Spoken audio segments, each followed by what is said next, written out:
I guess.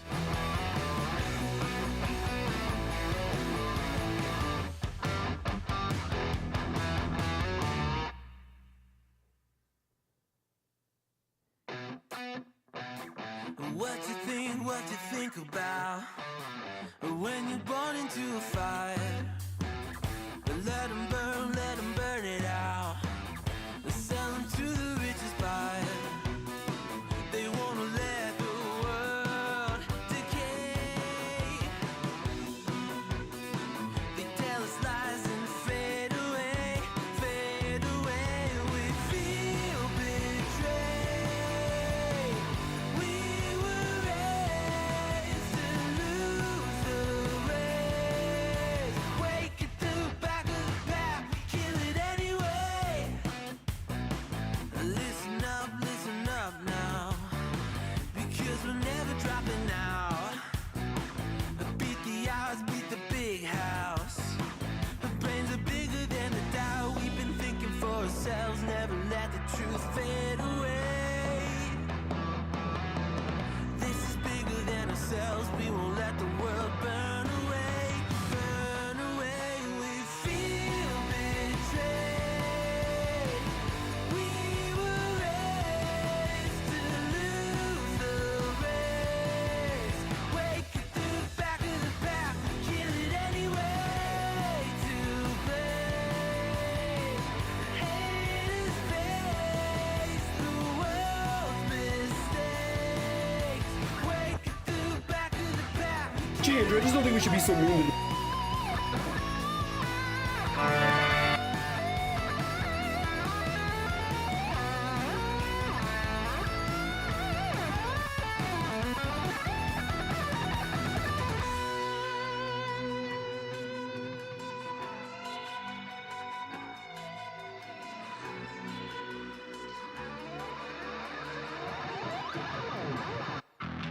And we feel betrayed.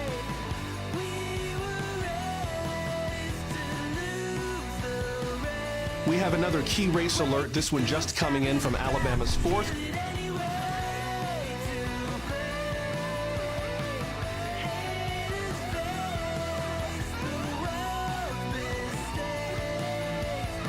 What is one?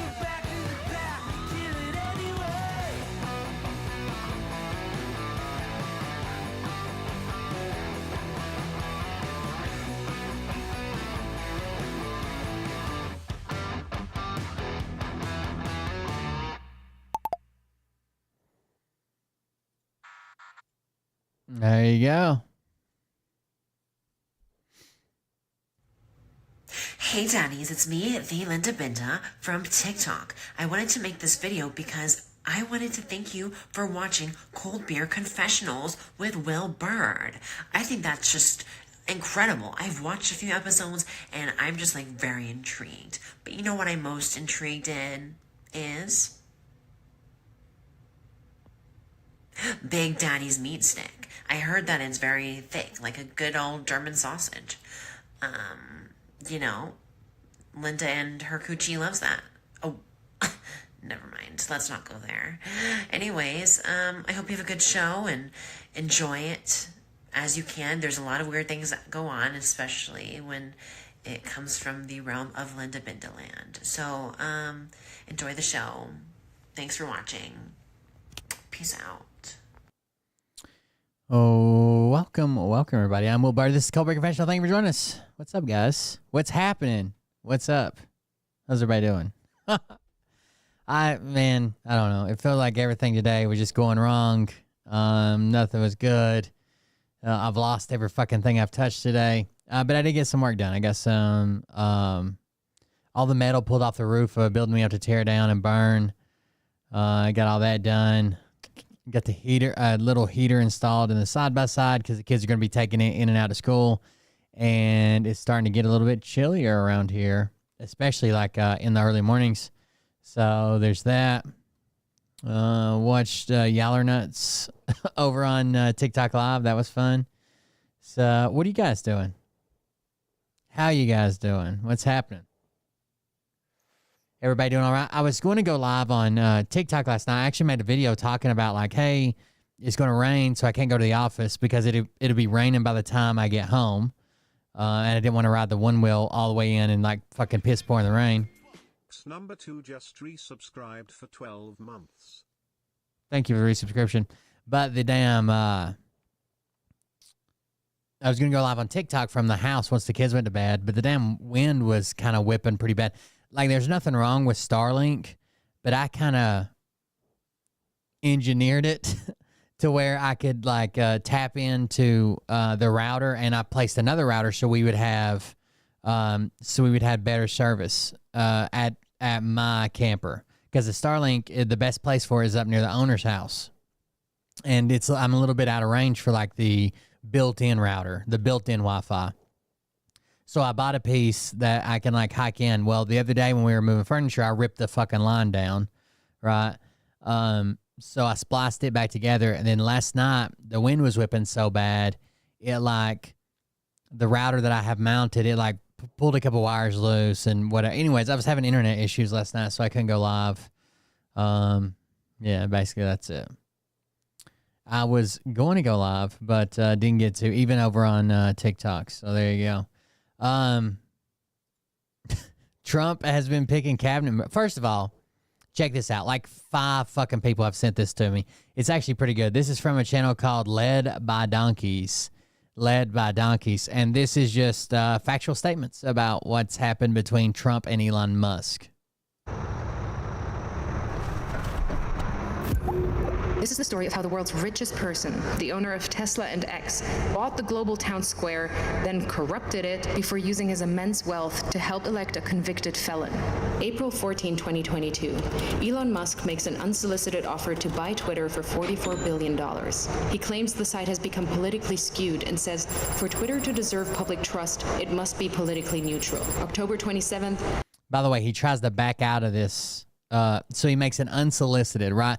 It wasn't like Twitter was for sale and they contacted him and asked him to buy, or they were advertising like it's for sale if anybody wants it. For unsolicited, he calls up and makes an offer. And at first they're like, well, I don't know. You know, you go through the steps, got to be seen by the board. We don't know. And he's like, I knew you wouldn't sell it. You have, you don't want it to be free and fair for right-wing people, right? So he has a little hissy fit. Then a couple days later, they call him back and they're like, all right, you bought it. And he's like, no.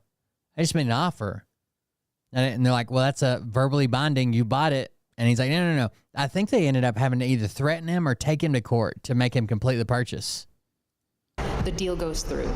The next evening, a far-right conspiracy theorist breaks into the San Francisco home of Democrat House Speaker Nancy Pelosi, intending to kidnap her. Pelosi is away, but the man attacks her husband Paul, hitting him repeatedly on the head with a hammer. Paul Pelosi is... Now, this guy's recently sentenced, so he breaks in. He's trying to kidnap Nancy Pelosi. He finds Paul Pelosi.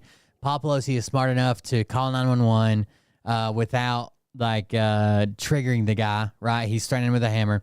Then the right wing all makes jokes about how he's homosexual and this guy's a hooker or something. I don't know. They'll later on come back and be like, well, we shouldn't make jokes right now. There's political violence going on. They didn't give a fuck when Paul Pelosi was being beat to death with a hammer, but Trump gets a scratch on his ear, and they're like, you don't make jokes when there's political violence involved.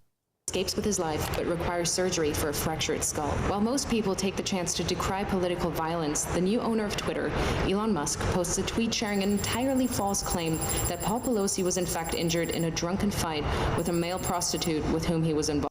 A male prostitute, drunk again, SMOB served, or SMOB served. He ends up deleting this because it's clearly a fake fucking story, but he keeps it up for a while. Musk includes a link to a false claim on a website that has a history of publishing conspiracy theories, including a story asserting that Hillary Clinton is dead. Oh, it's SM Observe. So Santa Monica Observer. Okay. And has been replaced by a body double. Musk's post is retweeted 24,000 times before he deletes it. November 18th, Musk's Twitter starts to unlock previously banned accounts. Misogynist far-right influencer Andrew Tate was permanently banned from Twitter in 2017 after urging women to, quote, bear some responsibility for rape. Now he's back. He brought back basically all of these far-right accounts that had been banned for some of them for a lot of good reasons. Some of them you could make the argument like, well, they probably shouldn't have been banned in the first place, but a lot of them were. Tate posts, I've decided to fly to the failed state of California, walk into Twitter HQ, and tell @Elon Musk he's a legend. On my way. 2 months later, Tate will be arrested in Romania on suspicion of human trafficking, rape, and forming an organized crime group. It looks like that. I don't know if they actually did this, but they're projecting it. What it's made to look like is that they're projecting it on the side of the Tesla building. December 8th, 3 members of Twitter's Trust and Safety Council resign. In their resignation letter, Oh, yeah. They've spent years saying, fuck Joe Biden, not my president, illegitimate, election was stolen, what the fuck ever. And then they'll fucking freak out because I said fuck Donald Trump in a video the other day. They cite research that found slurs against Black Americans and gay men jumped 195% and 58% respectively since Musk's takeover.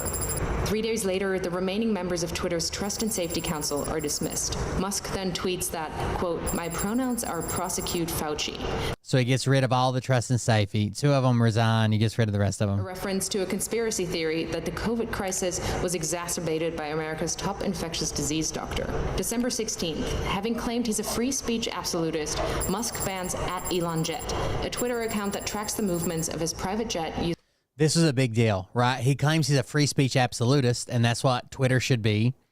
But he bans @ElonJet. Now, what was ElonJet? ElonJet was an account that used public available plane tail number data, right? You can look up planes by their tail number, just to show where he was flying to.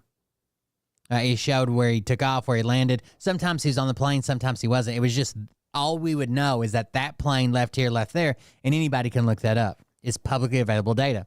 It's the same way the Q-tards watch all the planes, right?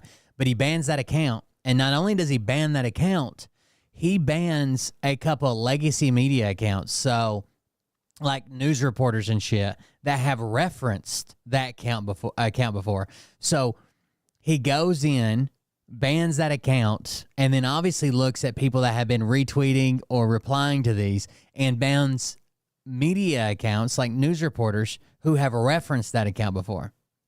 using publicly available data. Musk also bans the accounts of a number of journalists who have written about @ElonJet. February 12, 2023. Ahead of the Super Bowl, both Musk and President Joe Biden. He did still add America. I don't know. That was for his super PAC. I don't know whose it was. Tweet their support for the Philadelphia Eagles. Biden's tweet is seen 29 million times. Musk's just 9 million times. All right, so they both. This is weird. I don't know if it directly has to do with Biden or not, but they both tweet in support of the Eagles for the Super Bowl. He seems upset that he didn't get the engagement. Was it because Joe Biden got 29, he only got 9? I don't know.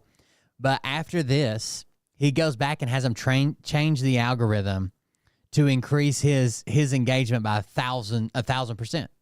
Incensed, Musk leaves the game early and calls an impromptu meeting of Twitter engineers at 2:36 a.m. Their job? To change the Twitter algorithm to artificially inflate the reach of Musk's tweets by a factor of 1,000. Imagine getting mad at a football game, leaving early, and then you just sit and smolder over it until 2:30 in the morning. Then you call in engineers from the company you just bought, and you're like, hey, look, I need my tweets to get it to 1,000 times more people. Making him the preeminent presence on the site. July 23rd, Musk announces Twitter is now called X. August 25th, Donald Trump once banned Did you really own the Ad America, or are you just saying that?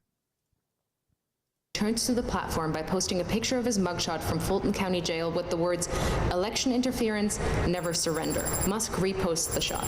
4 days later, X reverses Twitter's long-standing ban on paid political advertising. November 15th, in a post Yeah, someone did. I think it covers this here. promoting the racist conspiracy theory that Jewish people are importing immigrants to America to fix elections for Democrats, one ex-user writes, Jewish communities have been pushing the exact kind of dialectical hatred against whites that they claim to want people to stop using against them. Jewish people have been using the same kind of hate against white people that they claim that people use against them. Okay? This anti-Semitic tweet, and Elon Musk agrees with it. Musk replies saying, "You have said the actual truth." You have said the actual truth. The Jews are pretending that they are being discriminated against while doing that to white people. In response, several advertisers, including Disney, Warner Brothers, and Comcast, paused their advertising on X. Musk then tells advertisers concerned by hate speech on the platform, Go fuck yourself. Go fuck yourself. So that's where that clip comes from. So it's basically the Twitter adpocalypse. So we've had the YouTube adpocalypse. If you know when that happened, there was a guy that showed a bunch of weird shit that was going on at YouTube. A lot of people think he handled it incorrectly in his YouTube video, and it made everybody pull out. Is that clear? Over subsequent months, Musk will become obsessed with the false claim that Democrats are allowing immigrants into America to create more Democratic voters, in effect, stealing the coming election, sharing the claim numerous times with his followers and pushing it to tens of millions more who choose not to follow him. A year later, it will be revealed that Musk, a South African immigrant, worked illegally in the U.S. in the 1990s. November 25th, on X, Musk boosts the By the way, illegal immigrant, Elon Musk. Pizzagate conspiracy theory, a long-debunked claim alleging high-profile Democrats ran a pedophile abuse ring from a Washington pizza restaurant. March 25th, 2024. Musk loses a lawsuit against the Center for Countering Digital Hate. He'd sued them after they flagged a rise in hate speech after Musk bought Twitter. In his ruling, a U.S. district judge calls Musk's case vapid and says this case is about punishing the defendants for their speech. May 20. So basically, he sues people that are pointing out that hate speech is on the rise on Twitter, which obviously it is with all the accounts he unbanned. 2024, Musk creates a political action committee, which he calls America. There it is, Its the America objective is PAC. to mobilize 1 million Republican voters in swing states in an effort to hand the election to Trump. Musk commits to putting tens of millions of dollars of his own money into the Get Out the Vote push and clears And he steals the Ad America handle. his calendar every Friday morning for 30 to 60 minutes to meet with the team he's assembled to run the effort. July 14th, Musk calls Trump on behalf of J.D. Vance, urging Trump to select Vance as his running mate. Oh my God. Abortion as murder and insults women who haven't become mothers. A bunch of childless cat ladies who are miserable at their own lives and the choices that they've made. Musk's phone call is part of a broad effort by Silicon Valley billionaires to ensure Vance is selected. The next day, Vance is unveiled as Trump's vice presidential presidential candidate. September 6th, Trump says that if So it seems like Elon Musk had some push in getting J.D. Vance selected. With his ties to Silicon Valley and J.D. Vance's ties to like Peter Thiel and Silicon Valley, it seems like that, well, I don't even think it's disputed that he called in and suggested that Trump pick J.D. Vance. Musk calls Trump on behalf of J.D. Vance, urging Trump to select Vance as his running mate. Vance says abortion is murder and insults women who haven't become mothers. A bunch of childless cat ladies who are miserable at their own lives and the choices that they've made. Musk's phone call is part of a broad effort by Silicon Valley billionaires to ensure Vance is selected. The next day, Yeah, I just turned on subscriber only because you see all the brand new fucking accounts. Vance is unveiled as Trump's vice presidential candidate. September 6th, Trump says that if he wins, he will appoint Musk to head up a government efficiency commission. And Elon, because he's not very busy, has agreed to head that task force. The idea came from Musk, whose companies are currently facing at least 20 federal investigations. Oh If no. he gets the role, it would give the world He's under 20 federal investigations and somehow he's going to be in charge of that? world's richest man the power to regulate the regulators who hold sway over his companies. Last year alone, his companies were promised $3 billion across nearly 100 different contracts with 17 federal agencies. September 9th, Musk spreads a conspiracy theory that immigrants in Ohio are eating people's pets. So he spreads this the night before the election, right? He puts out the people are eating pets tweet. It's already been, he didn't make it up, right? Other people were already sharing it, but he shares it. Then it comes up in the debate. The following day, Trump repeats the slur during the presidential debate with Kamala Harris. Less than 24 hours later. They're eating the dogs. The false claim leads to multiple bomb threats against the Springfield immigrant community. September He and his brother admitted that they were working here illegally. I don't know how much he and his brother both said they were here illegally for a short amount of time. 15th and 16th. Over a single weekend, Musk amplifies a conspiracy theory that ABC leaked sample debate questions to the Harris campaign, falsely claims that the Dems want to take your kids, further fuels racist lies about immigrants eating pets, shares with his nearly 200 million followers on X that Trump must win to, quote, preserve freedom and meritocracy in America. They admitted they didn't comply with the law. They tried to get a visa, but there was no visa they could get because they were claiming that they were entrepreneurs instead of students. They were here on student visas. They weren't students. I don't even think it's disputed. And insinuates that it is suspicious that no one is even trying to assassinate Biden and Kamala, adding a thinking face emoji. The U.S. Secret It's suspicious that nobody's trying to assassinate the other people. Service confirms that it is aware of the post.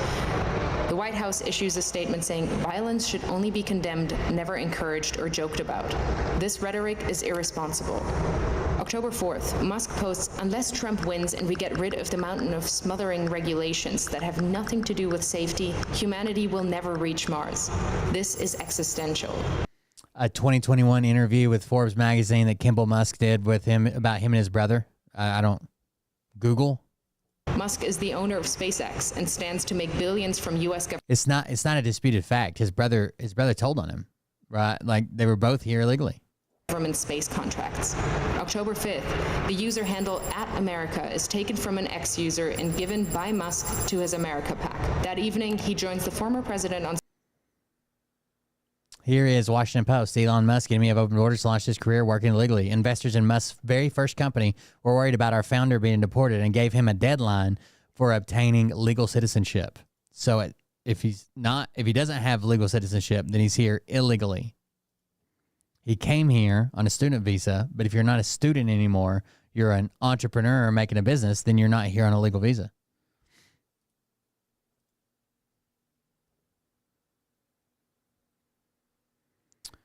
Long before he became one of Donald Trump's biggest donors and campaign surrogates, South African-born Elon Musk worked illegally in the United States as he launched his entrepreneurial career after ditching a graduate studies program in California. As soon as he left that graduate studies program, he was no longer valid for a student visa.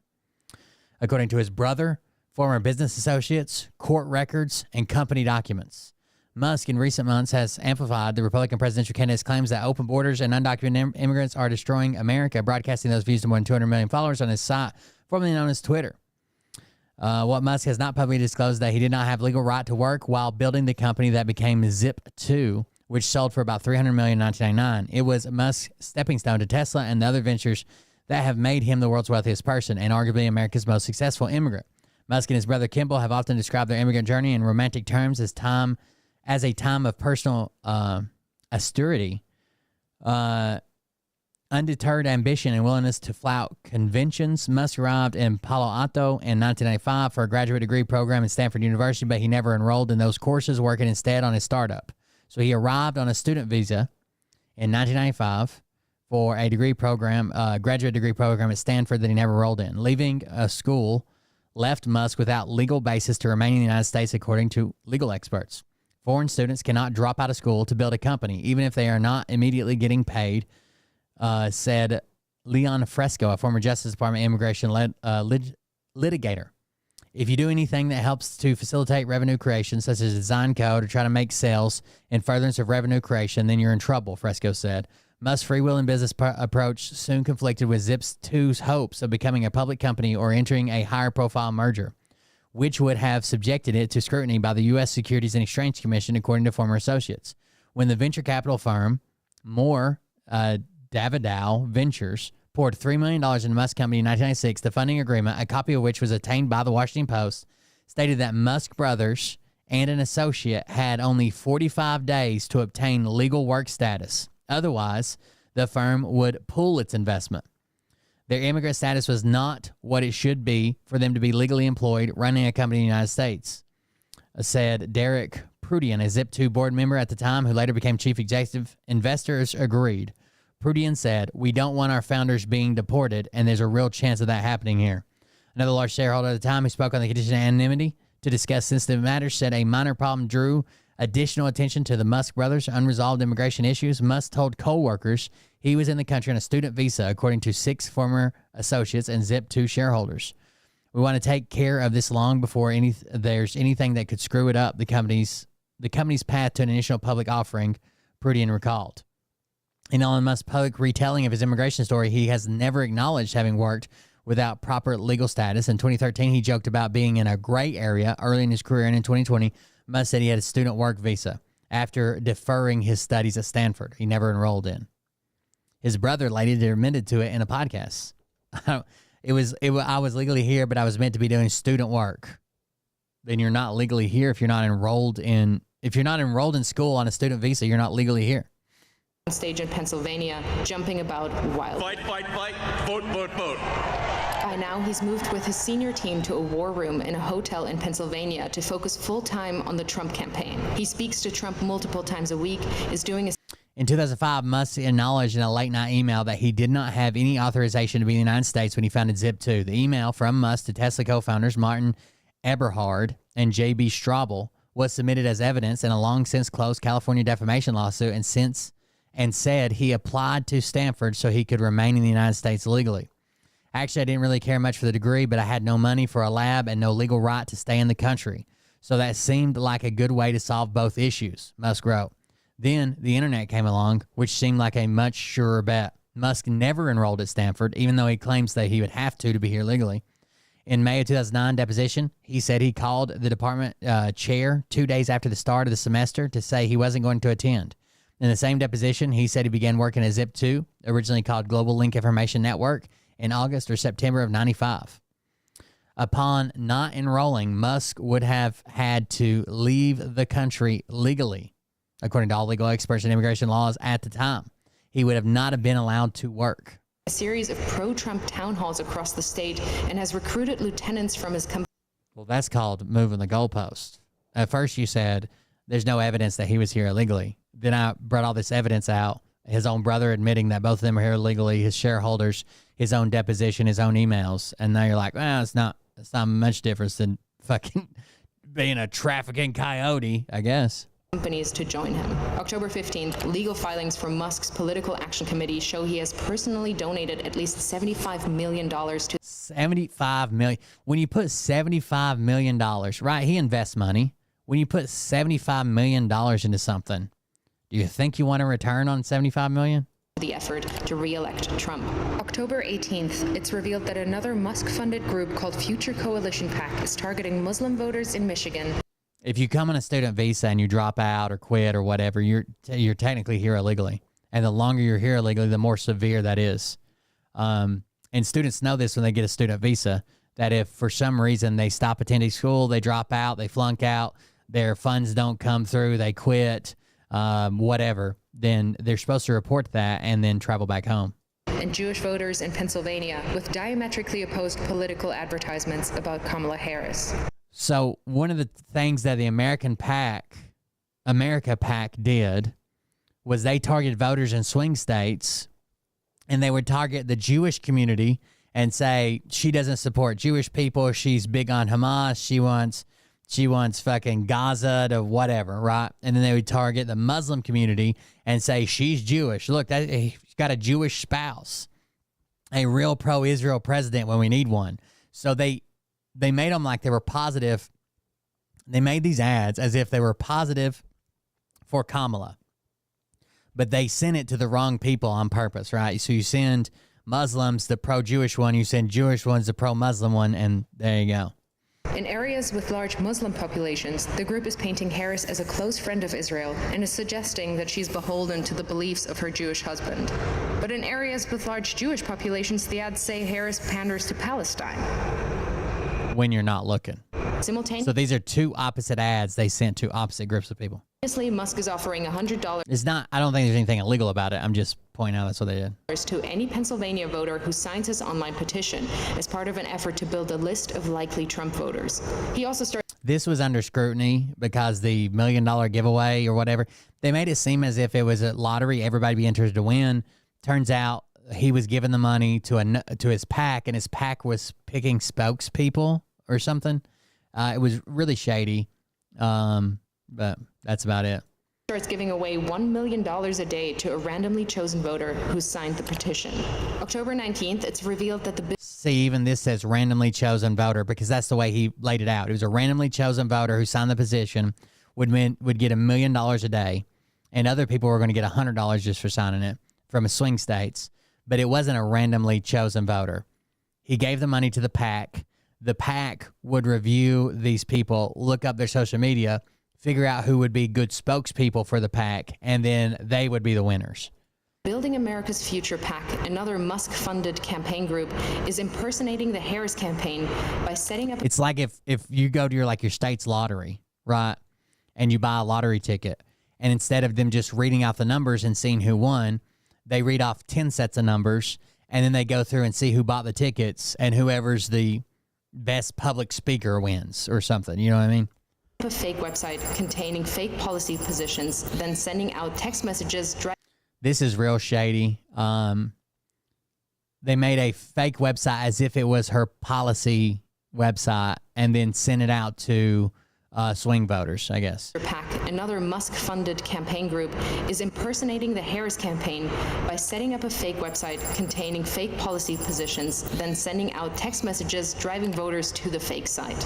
October 24th, it's revealed that Musk gave his America PAC a further $44 million in the first 16 days of October. October 25th, the Wall Street Journal reports that Musk has been in regular contact with Russian President Vladimir Putin since 2022. October 27th, Musk speaks at the now infamous Trump rally at Madison Square Garden, a gathering characterized by racism, misogyny, and threats of violence. USA! That's where they called Kamala the Antichrist. They made the Puerto Rico floating trash joke. You know, it was a comedian. There's a bunch of things that went off that Madison Square Garden, and a lot of people said it harkened back to the actual Nazi rally that was there. Musk has posted more than 3,000 times on X in the last month, including dozens of unfounded claims about the election which have been viewed hundreds of millions of times. Apart from Trump himself, Musk is now the single biggest spreader of election disinformation.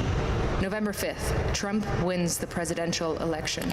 Elon Musk, a far-right conspiracy theorist, has succeeded in using his immense wealth to help swing the election in favor of a convicted felon.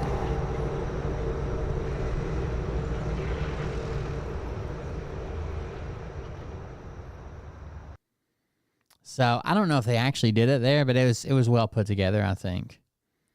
So there you go, Elon Musk. So Donald Trump, like I said, has been getting some attention for some cabinet picks.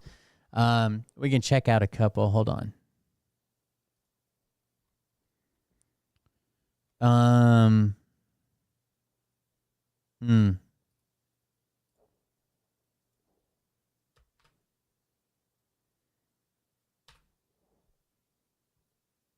We have some breaking news. Stephen Miller. No way to sugarcoat this. Donald Trump's choice of Stephen Miller as his deputy chief of staff will lead America down a dark path, and I can demonstrate that in multiple ways throughout this video. Just for a quick recap, Stephen Miller was the one that during Trump's first administration had emails leaked showing he had ties to white nationalist organizations and held white nationalist views. Despite that, he held on to his spot within Trump's administration and became very close with Donald Trump. We then learned that he has floated plans to send the National Guard of red states into blue states to deport immigrants en masse, and he is the one that has engineered, that has spearheaded this plan to deport 21 million immigrants. And that is only the tip of the iceberg with this guy. We'll break down more later, but I mean, just look at him. I never ever stereotype, but this dude looks like he has white nationalist views. But with all of that, we got this new article today titled, "Trump Expected to Announce Stephen Miller as Deputy Chief of Staff for Policy." And this has a lot of implications, but let's just walk through this step by step. Make sure you drop a like on the video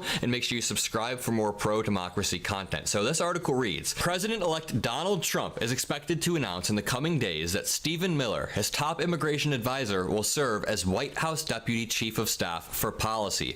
So many Trump supporters have told me, Adam, you know Trump exaggerates. He's not actually... This guy's not great, 1 but... million immigrants en masse, which leads me to say two things. Number one, why would you vote for somebody if you know that they are lying to you on the campaign trail and don't actually plan on manifesting or executing this plan in reality? And number two, he is going to do this. He is appointing Stephen Miller. When somebody tells you who they are, you better believe them. When Donald Trump says that him and Stephen Miller want to deport 21 million immigrants, then they take the steps to do that. You better believe them, and I'll explain why it's actually going to happen in a second. Miller is the lead architect of Trump's plans for mass deportation of undocumented immigrants. He has said that a second Trump admin would seek a 10-fold increase in the number of deportations to more than 1 million per year. And listen, I always ask the same questions when I hear this plan, and I'm starting to get scary answers to these questions. So I would always ask, what if this starts to get bloody and violent? Would you still do it if it necessitates violence? Well, it seems like their answer is yes.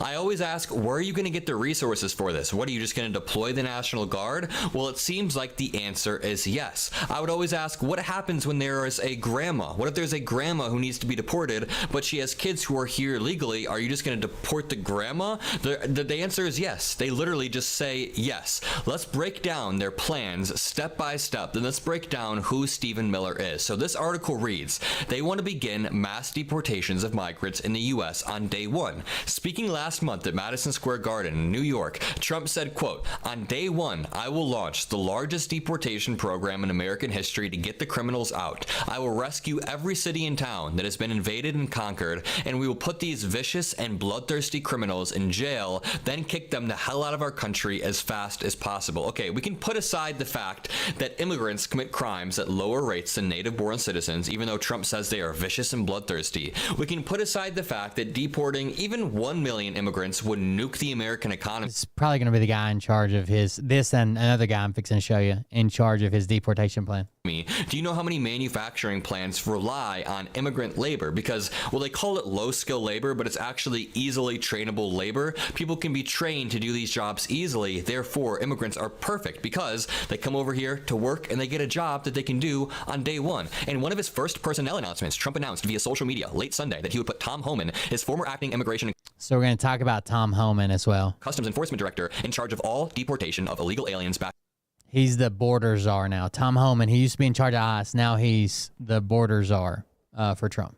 To their country of origin, and Tom Homan is the one who and who knows, he might fire these people fucking 5 times before he even gets to office. Spearheaded, along with Stephen Miller, this plan to separate families at the border back in 2017, 2018. But this is where it gets crazy, y'all. Listen to this really quickly. I'll read this in a second, but it reads, Trump has said he would invoke the Alien Enemies Act. The rarely used 1798 law allows the president to deport anyone who is not an American citizen and is from a country which there is a declared war. So even people who have been naturalized can be deported.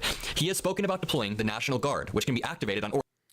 It's a 1798 law that allows the president to deport anyone who is not an American citizen and is from a country with which there is a, quote, declared war or a threatened or attempted invasion or predatory incursion. So he's kind of planning on misusing this, but as means for deportation. Orders from a governor. Stephen Miller, a top Trump advisor, said sympathetic Republican governors could send troops to nearby states that refuse to participate. Jesus, do you guys understand what is being said here? This is Civil War territory. Stephen Miller, a top Trump advisor at the time this article was written, said sympathetic Republican governors could send their own National Guard to nearby blue states that refuse to participate. When Trump was asked about the cost of his plan, he told NBC, quote, "It's not a question of price tag. It's not, really. We have no choice. When people have killed and murdered, when drug lords have destroyed countries, and now they're going back to those countries, they're not staying here. There is no price tag." We should all be mind blown that Stephen Miller floated this idea, and it didn't nuke his political career. Actually, it did quite the opposite. Trump appointed him as his deputy chief of staff for policy. But it gets worse. Let's skim over this article. Leaked emails reveal Trump aide Stephen Miller has white nationalist views. Actually, before we skim over this, let's watch a video of Stephen Miller at the Madison Square Garden rally. Then let's compare that to how Republicans used to speak. The cartels are gone. The criminal migrants are gone. The gangs are gone. America is for Americans and Americans only. America is for Americans and Americans only. That has never, ever been what America's been about. Let's keep listening. That's what they used to say on Ellis Island or when your family immigrated. Americans and Americans only. One man, and that man, or when Elon Musk is here. ladies and gentlemen, that man took a bullet for you. He took a bullet for democracy. I'm just going to say it. This dude gives me such Goebbels vibes. This dude is genuinely a Goebbels wannabe. But let me play this line one more time. He says, "Gone. America is for Americans and Americans only." America is for Americans and Americans only. You know, rather than me debunking that, I'm going to let Ronald Reagan debunk this. And let me just say, you and I dislike Ronald Reagan. He started the downfall of America, but still, the way he's speaking in this video, we can all appreciate. Just listen to what he says about immigrants. You can go to live in France, but you cannot become a Frenchman. You can go to live in Germany or Turkey or Japan, but you cannot become a German, a Turk, or Japanese. But anyone from any corner of the earth can come to live in America and become an American. Boom, he says, we have a beautiful country. And yes, the torch of Lady Liberty symbolizes freedom, the freedom of people to come over here and start a new life. And that just comes in stark contrast to the way that Goebbels or Stephen Miller is talking about this at Madison Square Garden, talking about the exact same concept. We can also draw the By the way, if you want to support the stream to that Cold Fund, I'm a full-on grifter now. So if you want to support the work here, just send me your money and I'll think of a lie to tell you later. Parallel between Republicans nowadays being sympathetic towards Putin when not long ago it was Gorbachev. Tear down that wall. Okay, now let's go over to these leaked emails from a few years back. This should have nuked his career, but of course it didn't. The senior Trump advisor, Stephen Miller, promoted racist fears of demographic replacement of white people by non-whites, disseminated conspiracy theories posting a UN-inspired plan to colonize America, and implied a Mark Zuckerberg-sponsored bipartisan organization was promoting illegal voting. These were all in emails back in 2017. And do you think this guy's gotten more extreme or less extreme? Of course, more extreme. And do you think this guy will become more or less unhinged given both chambers of Congress and a role of power by Donald Trump? I don't want to say this country is cooked because we're not cooked, but with the people Trump's putting around him, people like Stephen Miller, people like Elise Stefanik.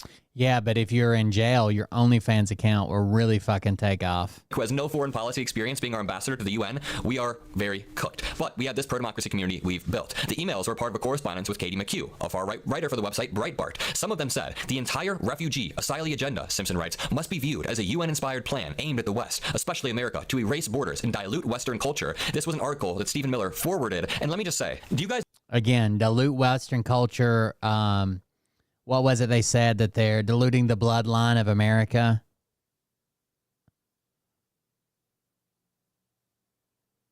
Know how catastrophic it is to have somebody who's pushing the great replacement theory, a white supremacist white... Oh, thank you. I did say a donation. Thank you. I appreciate it. Oh, shit. Yeah, I appreciate it.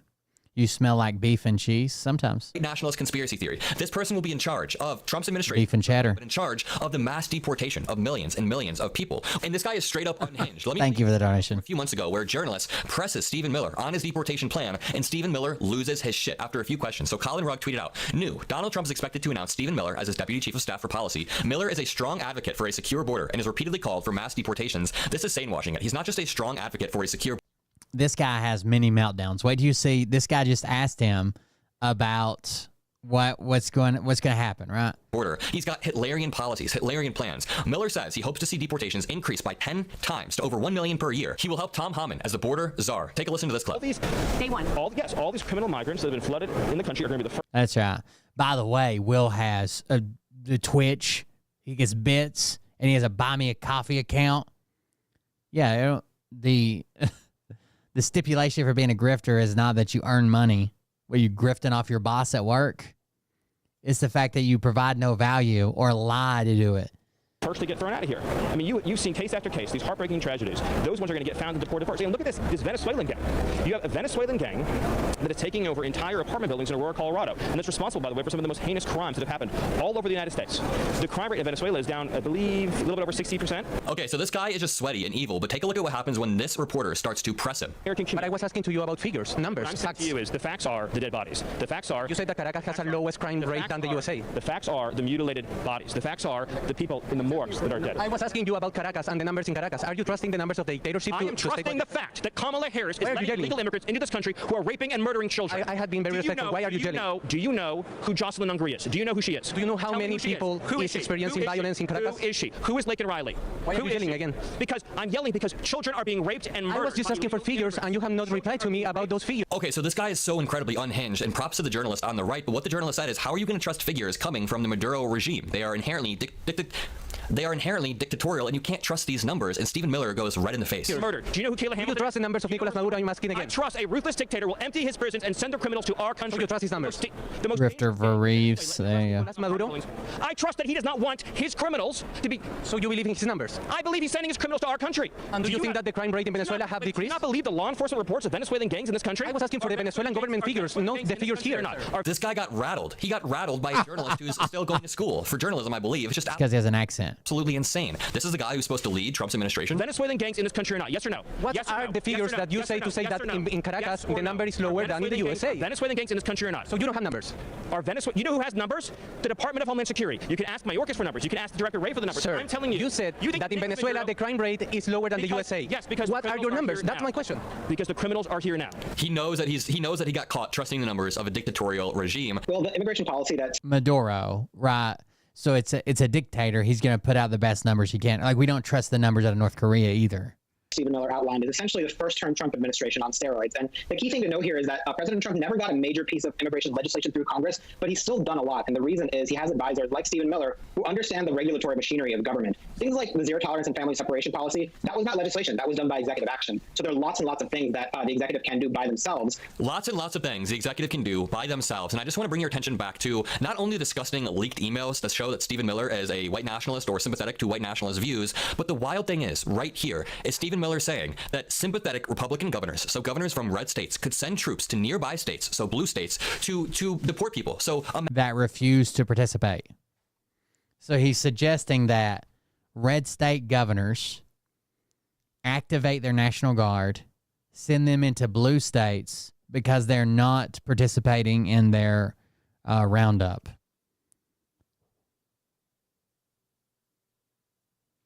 Imagine, if you will, that fucking, I don't know, Arizona activates their National Guard and sends them to fucking California, and California activates their National Guard to fucking hold their border. What the fuck? Imagine somebody like DeSantis mobilizing his National Guard and sending it over to another state, say Georgia, if Kemp isn't on board, which Kemp doesn't seem like he would be somebody who's super on board with everything Trump says. I know that Trump and Kemp have had beef in the past, but could you imagine mobilizing the National Guard and sending it into a neighboring state? Stephen Miller is going to lead us down a dark, dark path, and that is how I open this video. So if you appreciate what I do, if you enjoy, drop a like, subscribe. You can become a member below. Have a great rest of your day, and peace out. All right, here we go. The other guy, Tom Homan, H-O-M-A-N, Tom Homan. He was the acting director of ICE under Trump. Fox News contributor and former acting director of U.S. Immigration and Customs Enforcement Tom Homan appeared on the show of a Hitler-praising anti-Semite yesterday. Tom Homan is a full-blown Q-tard. He goes and streams with Scott McKay. People are like, I want this guy protecting my... Do you? You want Scott McKay's buddy protecting the border? During the nearly 50-minute appearance, Homan said that the Biden administration is trying to purposefully destroy the country by opening the borders to get millions of future Democratic voters. Homan was appearing with Scott McKay, who praised Adolf Hitler for purportedly trying to break free of the Rothschilds' corrupt money magic fiat system and fighting the same people that we're trying to take down today. So he says that Hitler was fighting the same people that we're fighting today. He also said that Jewish people practice child sacrifice and eat their hearts, and claimed that they've engineered presidential assassinations, 9/11, the Oklahoma City bombing, among other crimes. Homan has worked for Fox News since August 2018 and has made hundreds of appearances on the network that pushes anti-immigrant rhetoric. He was former President Donald Trump's acting director of ICE and was purportedly the intellectual father of the idea to separate migrant families. He's also a senior fellow at the Immigration Reform Law Institute, the legal arm of the Federation for American Immigration Reform, which was founded by white nationalist John Tanton. He said he would bring Holman back if he wins another term. The Fox News employee appeared on the October 10th edition of McKay's online program, which streams on Rumble. McKay has repeatedly pushed anti-Semitism and pro-Hitler rhetoric on that show and elsewhere, as Media Matters previously documented. McKay claimed that Jewish people built Hitler. He was created by them because they needed a catalyst to profit from a military conflict. He also praised Hitler for supposedly attempting to spurn his Jewish creators by trying to break free of the Rothschilds' corrupt money magic fiat system and create a banking system for the people and the free world. McKay said Hitler was actually fighting the same people that we're trying to take down today. McKay claimed that 9/11 was perpetrated by the same group of people that has done a very good job at hiding under the religion of Judaism. So 9/11 was done by the Jews. McKay claimed that many Jewish people are hiding under the cover of this religion called Judaism so they can murder children. McKay claimed that Jewish people practice Satanism, child sacrifice, bleeding them out, torturing them, consuming them, eating their hearts. McKay claimed that Jewish people created a banking system in exchange for the child blood sacrifices. McKay claimed that Jewish people were responsible for the Oklahoma City bombing and the assassination of Presidents Abraham Lincoln, John F. Kennedy, and William McKinley. Now, I understand that Tom didn't directly say those things, but at some point you have a duty to be like, I can't go on this guy's show. Right? Or if I'm going to go on this show, I'm going to have to call him out about something here, right? Absolutely not, right? Just jump in, get in where you fit in. McKay was so anti-Semitic that he was kicked off the far-right Reawaken America tour, where he had appeared with Eric Trump and other allies of the former president. We remember when this happened. McKay was dropped by Trump's own son. During Homan's appearance with McKay, the two of them agreed that Biden administration was purposefully trying to destroy the country. McKay claimed, my belief is this is an orchestrated operation within our own government, either for a demolition of the country or maybe to show people this is how the other side really operates. Homan agreed by pushing the Great Replacement conspiracy theory, stating, this isn't incompetence, this isn't mismanagement, this is by design. They know exactly what they're doing. They open the border up. I specifically think this for a couple reasons. Number one, I think they believe that these millions of people that are released in the United States are future Democratic voters. They sold this country out for what they believe perpetual power. I truly believe that. Homan has also pushed that theory on Fox News. McKay repeatedly praised Homan during the appearance. The host began by stating he met Donald Trump's ICE director a few months back at Mar-a-Lago, and he's probably the best ICE director this nation has ever seen. Near the conclusion of the show, McKay told Homan, I'd say my audience would agree with this. If anybody that served in the government has ever sounded like a Patriot Street fighter, it's you. In 2022, Homan was scheduled to appear at the conference of pro-Hitler streamer Nick Fuentes. So he was going to AFPAC, which is Nick Fuentes' little fucking get-together, but he canceled it last minute. HuffPost Christopher Mateus noted that in an interview, Homan couldn't bring himself to unequivocally condemn Fuentes and his Groyper crew, a band of gleefully white nationalist activists and online trolls who've made it their mission with some high-profile success to infiltrate more mainstream Republican politics. So he wouldn't even disavow Nick Fuentes. Even Trump did that, where he's like, I don't know that guy that, came with Kanye West. I have no idea who that was, right? But he doesn't. He doesn't at all in any way, shape, or form. By the way, Nick Fuentes was approached by like a fucking 60-year-old vegan woman who weighs like 110 pounds. He pepper sprayed her and kicked her down some stairs for ringing his doorbell. In case you're wondering what's going on with Nick. Our guest this week got kicked out of AFPAC while trying to report. Former ICE Director Tom Homan left the conference for another reason. I asked you, does it give you pause or does it inspire any self-reflection that someone like Nick Fuentes would want you at their conference? That's the question Christopher Mateus, HuffPost senior reporter who specializes in covering right-wing extremism in America, had for Thomas Homan, who was the director of Immigration and Customs Enforcement, ICE, back when Donald Trump was president. Late last month, the HuffPost reporter had learned that the former senior Trump official was scheduled to speak at the Fuentes-based and hyper-racist America First Political Action Conference, AFPAC, or simply the Nazi Conference as it's called by detractors, in Florida. But Hoffman, who showed up for the event, ended up bailing before his scheduled speech. So he actually went to it. And then he started catching so much flack, he just bailed before the speech. When Mateus, who ventured down the Sunshine State to investigate the latest ongoings of the youthful white supremacist confab, finally got Homan on the phone, Trump's former immigration crackdown chief confirmed that, yes, he was a confirmed speaker at the openly and obviously racist event. It's just that he backed out last minute after, according to Homan, serendipitously seeing something online about Fuentes' kind words for Vladimir Putin and the ongoing brutal Russian invasion of Ukraine. So he claims he backed out because Nick likes Putin and he doesn't agree with Putin's invasion of Ukraine. Mateus told Fever Dreams co-hosts on this week's episode of the Daily Beast podcast. Even then, Mateus says Homan couldn't bring himself to unequivocally condemn Fuentes and his group or crew, a band of gleefully white nationalist activists and online trolls who've made it their mission with some high-profile success to infiltrate more mainstream Republican politics. After Mateus asked Trump's one-time enforcer if this moment provided any cause for self-reflection, Homan said something to the effect, "I don't know Fuentes' intentions. I'm not a racist, though. I just like secure borders." A few minutes after that conversation, Mateus recounted Homan called back to clarify something. Homan wanted to make clear that he definitely was not denouncing Fuentes, despite all the available evidence of his trollish immigrant loathing fascism. So not only did he say, like, I don't know nothing about him, I just like secure borders. He called back and wanted to clarify.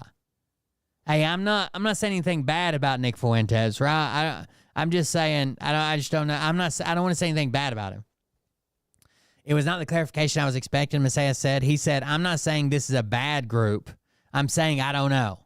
Make sure you clear that up. Elsewhere on this week's episode, finally an update on the right-wing trucker convoy that threatened to shut down D.C. So, Tom Homan, everybody. There you go. I've seen people just posting retarded. This is the guy I want. This is the guy that I want. I'm like, get the fuck out of here.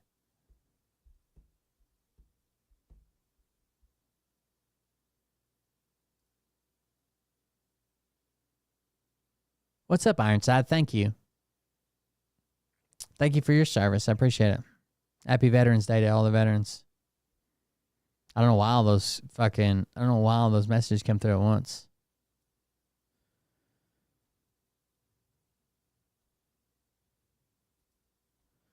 Oh, you can watch the exact opposite of what you played. So what makes this one right? And Paul Pelosi was with that freak. Where do you get your info? Oh my God, it isn't hard to find the true info though. What do you think the true info about Paul Pelosi? The guy broke in his fucking back window and threatened him with a hammer. He called 911 when he was in danger. Fuck Donald J. Trump. That's right. You got it, Atsuko. They'll be fucking melting down over that, glazing themselves and fucking melting down over that one. If he says fuck Donald Trump, that means fuck him. Fuck him for fucking Donald Trump. What? The guy was just sentenced. Here's the sentencing. DePappy attempted to kidnap Nancy Pelosi and assaulted Paul Pelosi on account of her official duties as then Speaker of the House of Representatives. David DePappy, 44, of Richmond, California, was sentenced to 360 months in prison and 5 years of supervised release following his conviction of assault and attempted kidnapping charges in connection with his October 28, 2022 intrusion at the home of Speaker Nancy Pelosi and her husband, Paul Pelosi. The sentence is a warning. Violence against those who serve in the public and their families will not be tolerated, said Attorney General Merrick Garland. The Justice Department will aggressively prosecute those who target public servants and their families with violence. In a democracy, people vote, argue, and debate to achieve the policy outcome they desire, but the promise of democracy is that people will not employ violence to affect that outcome. David DePappy, when he planned his attempted kidnapping, claimed he intended to punish the Speaker and teach Congress as a whole a lesson. And U.S. Attorney Ismail J. Ramsey from the Northern District of California said, U.S. Attorney, he then violently assaulted Mr. Pelosi's. Today's sentence is a stern reminder to those who pursue violence against public officials and institutions that significant punishment will follow. I want to thank the FBI, the San Francisco Police Department, the U.S. Capitol Police, and the members of my prosecution team, including Helen Gilbert, Lauren Vartain, and Maddie Walks, for bringing this matter to a swift and decisive conclusion. We hope that the conclusion of the federal case brings a measure of healing to Mr. Pelosi and his family. Today's sentencing of David DePappy to a significant prison term sends a clear message that violence and intimidation have no place in our community and our political discourse, said Special Agent in Charge Robert Tripp of the FBI San Francisco field office. DePappy's attack, fueled by misguided ideology, underscores that the dangers posed by extremist beliefs. The FBI is committed to protecting all citizens and ensuring that our democracy remains strong and resilient against those who seek to harm it. The evidence at trial established that weeks before the attack, DePappy targeted Nancy Pelosi, who was then Speaker of the U.S. House of Representatives, and collected personal information about her, including her home address. DePappy kept this information in a computer file he labeled favorite politicians. DePappy then intended to kidnap the then Speaker, hold her hostage, and break her kneecaps. The evidence at trial demonstrated that on the night of the assault, DePappy used public transportation to travel from East Bay to San Francisco while carrying 2 backpacks that contained a hammer, a sledgehammer, duct tape, rope, zip ties, and electronic items, among other items. After arriving in the Pelosi residence, DePappy used the hammer to break a window of a glass door and enter the home. Then Speaker Pelosi was not home, and her husband, Paul Pelosi, was sleeping on the 3rd floor of the home. DePappy roamed the home until he found Paul Pelosi in the 3rd floor bedroom. The trial evidence demonstrated that DePappy woke Paul Pelosi, and while standing 3 to 4 feet from him holding a hammer and restraints, made various threats, including, "I will take you out." Paul Pelosi managed to walk to his bathroom and call 911, during which he carefully used language to alert emergency operator to the situation without agitating DePappy. Paul Pelosi convinced the defendant to go downstairs to the 1st floor and continue talking to DePappy. When the police arrived, Paul Pelosi opened the door and the police ordered DePappy to drop the hammer he was holding. Instead, DePappy struck Paul Pelosi 3 times with full force, fracturing his skull. The responding officers immediately tackled DePappy and took him into custody. On November 9, 2022, a federal grand jury indicted DePappy, charging him with 1 count of assault upon an immediate family member of a U.S. official with the intent to impede, intimidate, or interfere with the official while engaged in the performance of official duties, or with the intent to retaliate against the official on account of the performance of official duties, and 1 count of attempted kidnapping of a U.S. official on account of the performance of official duties. A jury convicted DePappy of both charges. DePappy will receive credit for the little over 18 months he has been in custody since his crime. The FBI San Francisco field office, U.S. Capitol Police, San Francisco Police Department are investigating this case. U.S. Attorney's Office for the Northern District of California's National Security and Cyber Section is prosecuting the case. I don't know that you could be more clear-cut than that. Like, he had a plan. He knew he had a plan. Like, I don't know. It's a good thing Nancy Pelosi wasn't home, which I guess if she would have been home,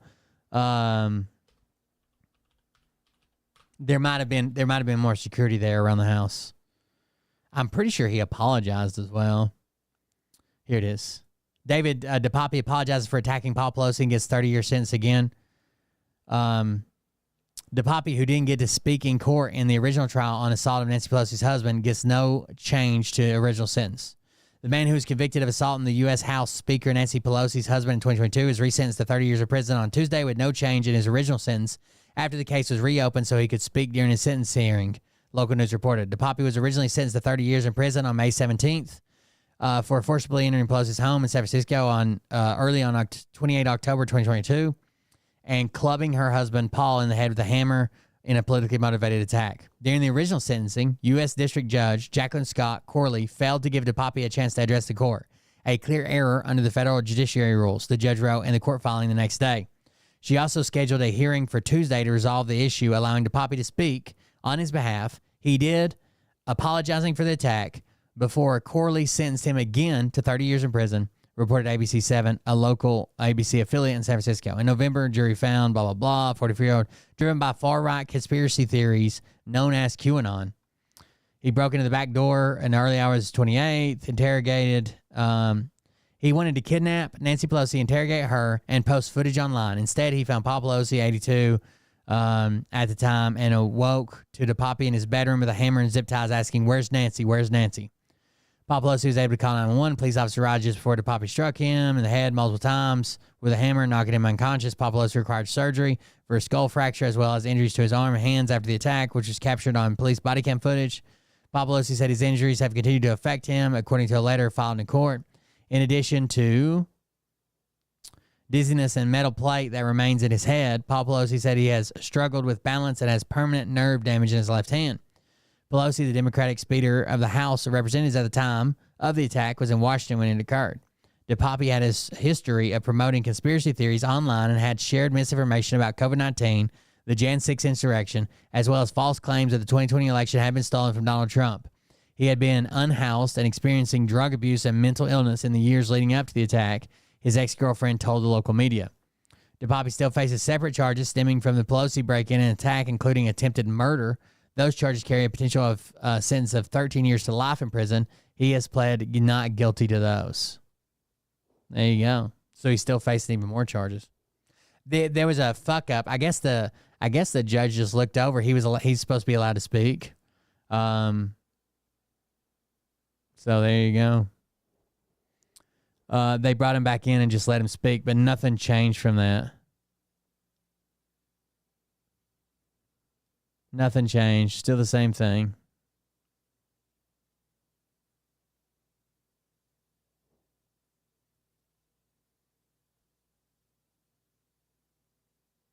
Did he trust the plan? They always trust the plan. Who was the guy that fucking killed his kids with like a harpoon gun or some shit in the desert? Man, there's been some fucking wild ones. There's been some crazy ones. Of other people he was going to visit. I guess he needed to keep track of where he'd been.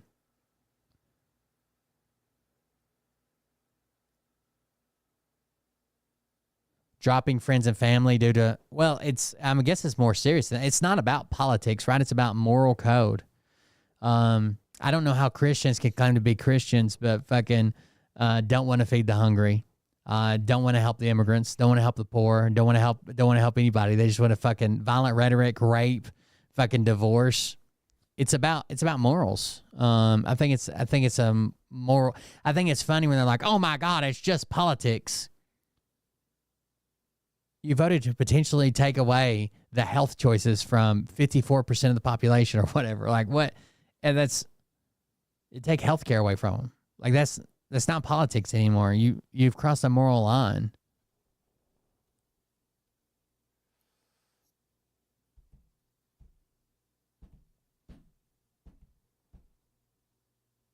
And I think the guy you're arguing with is probably trolling anyways.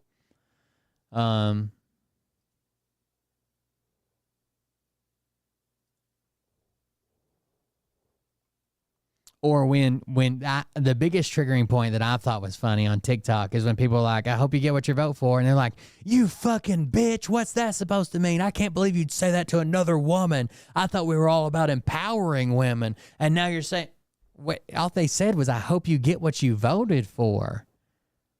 Maybe you voted for the wrong thing. I can't believe how many people. Did you see the lady that was like, hold on, let's see if we can find that.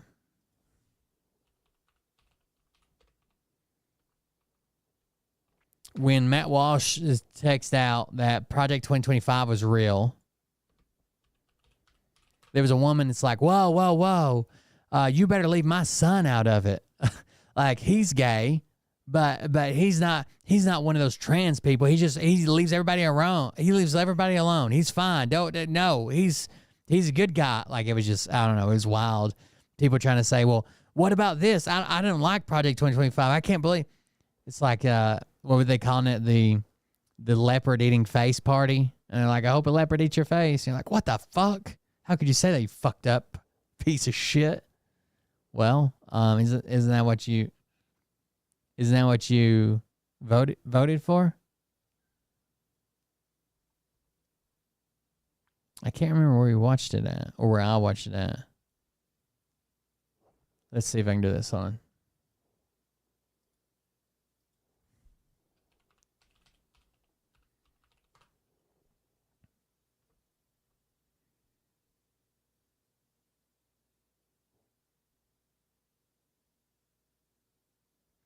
I think you're well within your rights if you want to cut somebody off when we're talking about, like, how could you morally vote for this, right? Jesus was fucking brown and an immigrant. You know what I mean? Jesus wants us to fucking feed the hungry. take care of the immigrants, the strangers, the poor, the sick, the destitute. But whatever.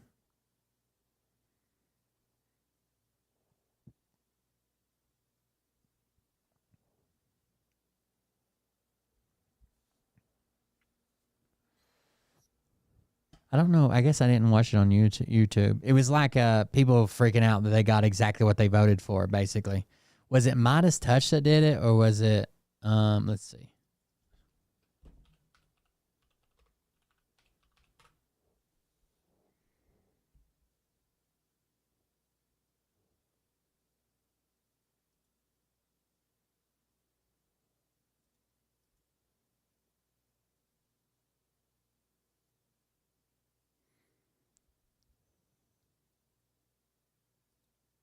Oh no, what is this? As we enter this new political reality, one that is very far to the right. Both. It is very much a MAGA agenda, which is unlike anything we've ever seen before, even more so than the first Trump presidency. I'll look for it in a second. It's important that we all stick together and look for glimmers of hope and look for ways that we can make positive change, because 4 years is a long time, and it's a country that we all live in, and we have to make sure that we make it as good as possible for everyone.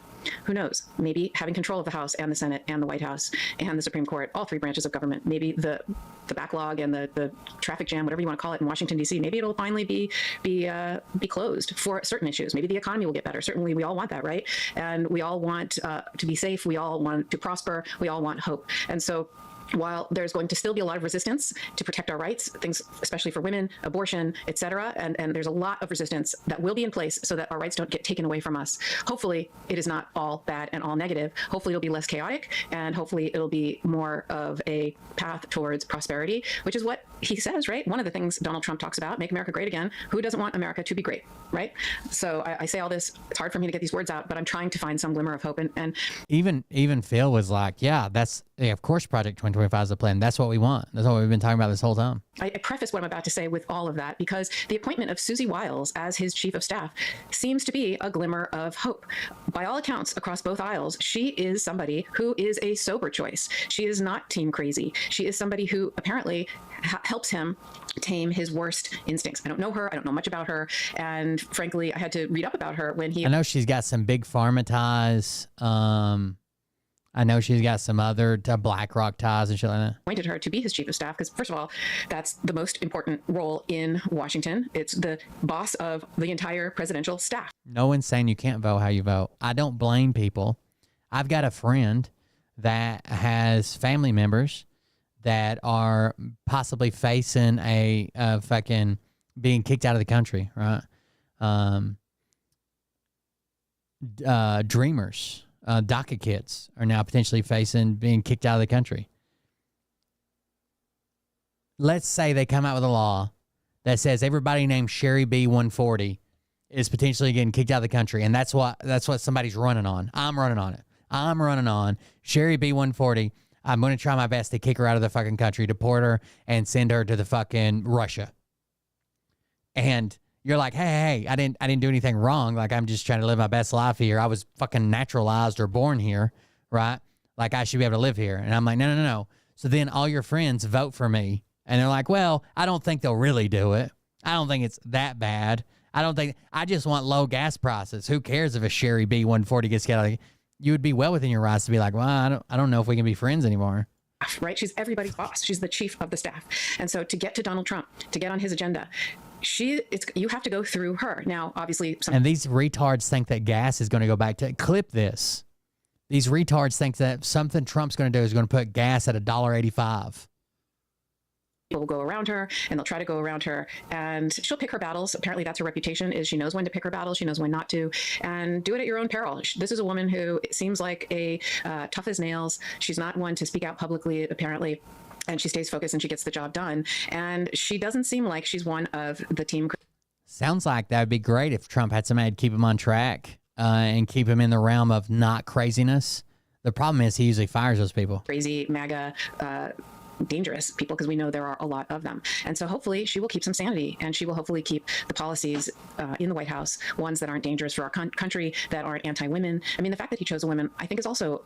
a bunch of the big oil vendors came out, and they were asked about Like, are they excited about, we're making more oil now than ever. We're drilling now more than ever. And then there's a potential Trump coming this before the election. And they made it clear that they were going to prioritize profits for their shareholders, right? So like, if tomorrow Trump's like, you can put a fucking, or when he gets in office, he's like, you can put an oil well anywhere. They're not going to saturate the fucking market, right, and lose money. They're going to prioritize profits. The only reason we saw a gas price dip so far and the fucking the border numbers looked so good was COVID, right? Nobody was coming, and Trump could use Title 42? Title 42 to close the border. Biden used Title 42 to close the border until he was literally ordered to stop by the court.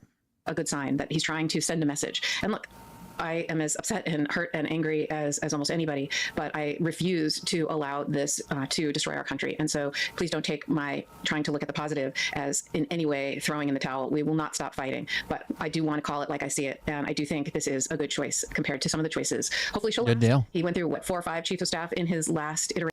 In his first year. Yeah. She does not like Ron DeSantis. I think that's also a good sign because he, I think, is also a dangerous, evil person, and so that's a good sign. And there's a couple other things that are really interesting. I remember her coming up in the Mar-a-Lago documents case. She was referred to in the indictment, and it appears like she told the truth to the government. And again, if she's an honest person and she's somebody who's trying to do the right thing, even if we disagree politically on certain issues, that's what our democracy is, right? Our democracy is you vote for the policies that you prefer, and the majority wins. The majority electoral college wins, and even if you disagree with Trump has a fucking hate boner for windmills. My problem is they're already there, right? Even if they're heavily subsidized, even they're already there now. I don't know, whatever. The policies that we all live together, and we need to try and convince people and win over hearts and minds. So the next time around, our position hopefully will win. But obviously, and one of the reasons everybody gets so frustrated, and I get frustrated, is Donald Trump doesn't live by that. He doesn't abide by that, right? He tried to steal the election when he lost. He's not one to lose. I think that current average is like right around $3 a gallon. Fair and square. But that doesn't mean we should turn into that. That doesn't mean we should become that person. Like I said, we're not going to stop resisting. I'm heartened by the fact that there are plenty of political action, legal groups out there. The ACLU took out a full-page ad in the New York Times today, essentially assuring people, it gave me hope, I tweeted about it, that they're out there and they're watching, and they are strategically going to utilize the court system wherever is necessary to protect the human rights violations that Trump talked about and the things that he said he was going to do on the campaign trail. And look, a lot of people say, oh, he didn't mean it, he's not going to do it. And I hope to God they are right. And I hope to God for our country and for the people in this country that Susie Wiles will be somebody who keeps him on track and doesn't allow him to do those terrible things that he talked about, like taking out vengeance on his political enemies, and going after them, and mass deportations, abortion. I mean, you name it. There's a lot of scary things that that Project 2025, in particular, now that people are coming out and saying this is what we're going to do. Now we can say it out loud. Hopefully, again, she'll be the sober grown up in the room. Traditional bed sheets, they can harbor more bacteria than a toilet seat. It can lead to acne. It can clog your upgrade. Side Try miracle.com/legalaf to treat yourself. Thank you, Miracle Mate, for sponsoring this episode. Have you ever noticed, by the way, that Donald Trump likes 2 types of women, then he keeps them by his side? One are those MAGA cult women who all look alike, they all have that same hairdo, they all have the same like plastic surgeon and hairdo. Look at Don Jr.'s fiance, Kimberly Guilfoyle. They all kind of have that same look. But then there's another type of woman, and they all kind of look like Susie Wiles. They're all women of a certain age. They are women who, and they stay with him forever. And one of them testified for him at the Manhattan DA criminal trial. She's been with him for 40 years. Which is very interesting that he does keep a lot of women by his side. And Susie Wiles is somebody that he has now tapped to be the highest person in Washington, the first woman. And so back to the Mar-a-Lago documents case, she doesn't come up in the indictment by name, but she comes up in 2 instances in the case. So in one of them, she was referred to as a political action committee employee because so it says. So let me just read to you this oblique reference to Susie Wiles in the Mar-a-Lago first indictment, because don't forget there was a superseding indictment when they added Carlos de Oliveira. The first one only. Yeah, Politico did a big piece on her. I think I read it then. I don't know if I read it on the show back in April, saying that she was basically his de facto campaign manager, even though she likes to be out of the fucking out of the scene. She doesn't like to go on record. She doesn't like to do any of that. Waltine Nauta. So in August or September of 2021, when he was no longer president, Trump met in his Bedminster Club office with a representative of his political action committee, the PAC representative. During the meeting, that's her, by the way, according to all the reporting. During the meeting, Trump commented that an ongoing military operation in Country B was not going well. Trump showed the PAC representative a classified map of Country B and told the PAC representative that he should not be showing the map to the PAC representative and to not get too close. The PAC representative did not have security clearance or any need to know classified information about the... Of course he did. Why can't he just keep his goddamn mouth shut? a military operation. He was waving classified country B, that we don't know what it is, map that has not been identified, waving it around in front of her. Has Jack Smith know that? She must have testified and testified truthfully about it, and that was included in the indictment. And again, she's somebody who seems to have at least certain moral standards. At least she's honest. At least she is somebody who tries to tell the truth. And again, that's heartening. Hopefully she'll last. Then in the superseding indictment, there's a reference to her again where it says, just over 2 weeks after the FBI discovered classified documents in the storage room in Trump's office on August 26, 2022, Nauta called Trump employee number 5 and said words to the effect of, someone just wants to make sure Carlos is good. In response, Trump employee number 5 told Nauta that De Oliveira was loyal and that De Oliveira would not do anything to affect his relationship with Trump. That same day at Nauta's request, Trump employee 5 confirmed in a signal chat group with Nauta and the PAC representative that De Oliveira was loyal. That same day, Trump called De Oliveira and told him that Trump would get him an attorney. So again, none of these references to her, to the PAC representative, suggest that they were concerned with her or that they thought she did anything wrong. It's really that she was in the room, that he revealed things to her, and she was actually a potential witness at trial. And it kind of, I think, really signals that she is an honest broker. So in this world of scary things and the world we now live in, having an honest broker as his right-hand person, I think, is the best we could hope for. And so I think it's a positive sign. Hopefully there will be more positive signs, and hopefully our country will be a better place, or at least won't be a terrible place. I almost don't even know how to say it. But I'm trying to look at the bright side, and I will always tell you my honest feelings. These are my feelings about her. I tell you when it's opinion, and I tell you when it's fact.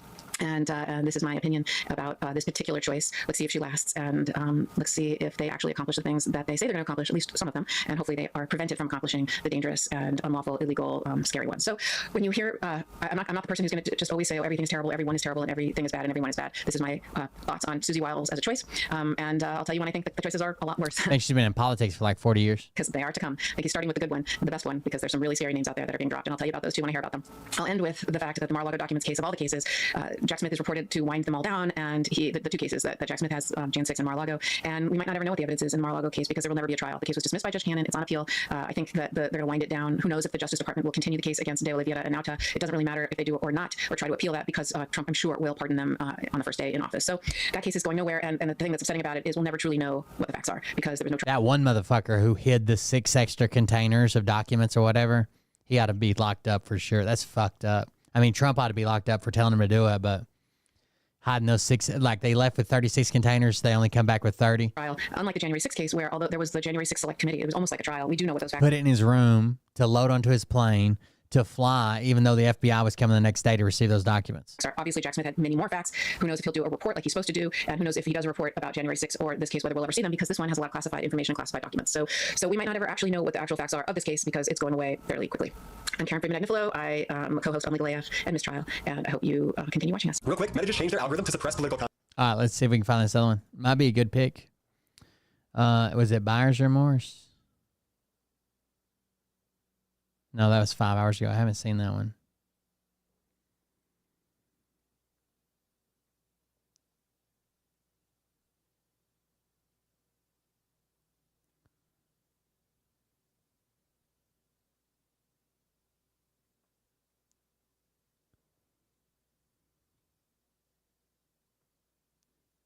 Trump quickly stabs Nikki Haley in the back. What's this about? I haven't seen Nikki Haley drama. Hey, Nikki Haley, you play stupid Trump games, you win stupid Trump prizes. That goes for you too, Mike Pompeo. Both of you went on TV and denigrated yourself and just made total fools of yourself supporting Donald Trump after he would say all of these horrific things about you. But you pushed forward believing you were going to get jobs in his administration. Well, very quickly, bye-bye. Donald Trump is dispensing with you and says you will have no role and will not be invited to his administration. So I hope all of that was worth it. Here's what Donald Trump just posted. He goes, oh, yeah, Russia congratulated him by winning by showing her fucking nude on their media.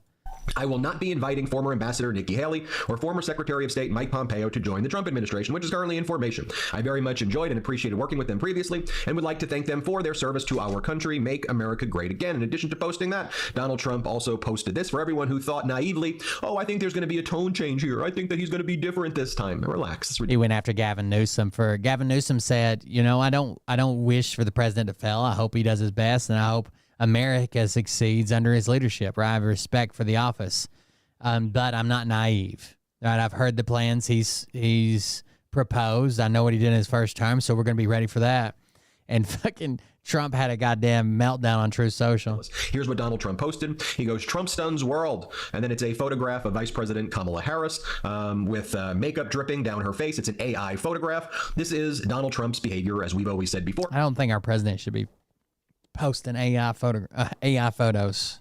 the behavior of a petulant child, so undignified. And for all the people out there who elected this now, this is what represents the United States of America. Great freaking work, by the way. But let's take a look at what Nikki Haley has previously said about Donald Trump. You see why he's throwing her under the bus, because at least during the primaries, where Donald Trump was too afraid to debate her, Nikki Haley admitted that it wasn't President Biden who added debt. It was Donald Trump and Republicans who added $8 trillion. Hell yeah, it was the cause of inflation. So even if you take off COVID and take his fucking 10-year post presidential stint, he still added more than both of them. I know lots of people right now are having buyer's remorse and they're Googling, what are tariffs? Did Donald Trump lie to us? Yeah, he lies to everybody. But Donald Trump said that a tariff is a tax on China. You mean it's a tax on us? Yes. You mean I'm not going to get my Christmas bonus now because my company has to purchase the goods overseas before the tariffs kick in? Yes. To all the people who go, wait a minute, they believe in denaturalization? That means they're going to actually, potentially deport me and deport my family members? Yes, that's what we were warning you. You voted to deport yourself and you voted to tax yourself. But look, you don't have to take my word for it. How about I show you Republican Nikki Haley and what she had to say during the debate? She said the economic problems were caused by Trump and the Republicans. Play the clip. I don't care about polls. What I care about the fact is that no one is telling the American people the truth. The truth is that Biden didn't do this to us. Our Republicans did this to us too. When they passed that $2.2 trillion COVID stimulus bill, they left us with 90 million people on Medicaid, 42 million people on food stamps. No one has told you how to fix it. I'll tell you how to fix it. They need to stop the spending. They need to stop the borrowing. They need to eliminate the earmarks that the Republicans brought back in. And they need to make sure they understand these are taxpayer dollars. It's not their dollars. And while they're all saying this, you have Ron DeSantis, you've got Tim Scott, you've got Mike Pence. They all voted to raise the debt. And Donald Trump added $8 trillion to our debt. And our kids give us for this. And so at the end of the day, you look at the 2024 budget, Republicans asked for $7.4 billion in earmarks. Democrats asked for $2.8 billion. So you tell me who are the big spenders. I think it's time for an accountant in the White House. By the way, you can say, well, look, Ben, that's just what Nikki Haley said. Ooh, he'll remember that shit. Yeah, well, you got other data points, Ben? You got receipts from me right there? Yes, I do. This is Ron DeSantis during the debate, and Ron DeSantis says Donald Trump owes you an explanation why he added $8 trillion to the debt, and when you add that much debt, that sets the stage for the inflation that we had now. This is from September 27th of 2023 when Ron DeSantis said that, and then with the Inflation Reduction Act, President Biden managed to get inflation under control, but let's be clear where the inflation came from. And here's what Ron DeSantis had to say. Play this clip. And you know who else is missing in action? Donald Trump is missing in action. He should be on this stage tonight. He owes it to you to defend his record where they added $7.8 trillion to the debt. That set the stage for the inflation that we have now. Right, well, I show you those data points. You also saw the fact that Donald Trump throwing Mike Pompeo under the bus. He's saying that Mike Pompeo is not invited. Now, should we remind you what Mike Pompeo did when he was in the Trump administration? Yes, there is a photograph of Mike Pompeo with the leader of the Taliban right there, because Donald Trump agreed to release 5,000 Taliban fighters. It doesn't matter if you're first of all, I think traditionally we get tax breaks that expire, right? Trump's tax breaks expired for us, but not for the wealthy. Second of all, there's gonna be a sales tax on everything from the tariffs. And got absolutely nothing in return. Donald Trump also cut U.S. personnel in Afghanistan to a dangerously low 2,500 troop level, committed to total withdrawal by May 1st, 2021, leaving Biden to have to deal with it all by himself. Here's another photo right there of Mike Pompeo. Okay, remember Pompeo? Take a look at the Taliban, because he did the deal with them, and they signed the peace deal, surrendering Afghanistan to terrorists. They gave $87 billion of U.S. military equipment to the Taliban. They released 5,000 terrorists from jail, and that is what went down that Biden had to deal with. If you want to just take a look right here, take a screenshot of it, here's the Afghanistan withdrawal facts. Trump, not Biden, negotiated directly with the Taliban terrorists and excluded the Afghan army. Trump, not Biden, drew down U.S. forces from 1,300 to 2,500, making them vulnerable to attack. Trump, not Biden, ordered the release of 5,000 Taliban fighters from prison, one of whom would become the new leader of Afghanistan. Trump, not Biden, wanted to invite the Taliban leaders to Camp David on the anniversary of 9/11. It's somewhere between 6 and 10 trillion. His tax proposals had somewhere between 6 and 10 trillion. The national debt. Trump, not Biden, agreed to a May 1st exit from Afghanistan, then bragged that he didn't need an exit strategy. Trump, not Biden, refused to brief Biden's incoming team on the situation in Afghanistan, unlike the Biden team right now, which is providing all of the transition information to Donald Trump. Trump, not Biden, shut down every airbase in Afghanistan except one, crippling the U.S.'s ability to extract its assets safely. So you got the facts and you got the data right there. Oh, here's another data point that I find interesting, right? After Donald Trump and everybody, they always go after George Soros, right? They always go, all these Soros-backed attorneys, the Soros-backed this, the Soros-backed that. Well, what I'd like to tell you right here is that a gay Soros employee is now being considered to become the Treasury Secretary. Right now, the leading candidate Sorry. to become Treasury Secretary is someone by the name of Scott. They always point to Soros, but they're so fucking dumb they can't see what Musk just did. Bessent over John Paulson for Treasury Secretary. In fact, Bessent is with Trump right now at Mar-a-Lago, and Trump is in love with Bessent, people are saying. But take a look at Scott Bessent's background. So after all the Republicans saying George Soros this, George Soros that, well, if you take a look, Scott Bessent used to work for George Soros. He then launched his own hedge fund, but he worked for Soros. He was a Soros money guy. So all the MAGA Republicans want to give you all this kind of anti-Semitic coded language like Tim Burchett does and says, ooh, George Soros is a money changer of the worst kind. George Soros backed people. Remember, it's like what the MAGA say about everything. Here, play this clip. You have a man that has... Do you think that, do you know the U.S., there was no taxes. The U.S. was funded by tariffs to begin with. Do you think that in 1898 and 2024, there are vast differences in the way the world works, the way the economy works, the way people purchase and use goods? Do you think that's substantially different? Why do you think we moved away from that over the last fucking centuries?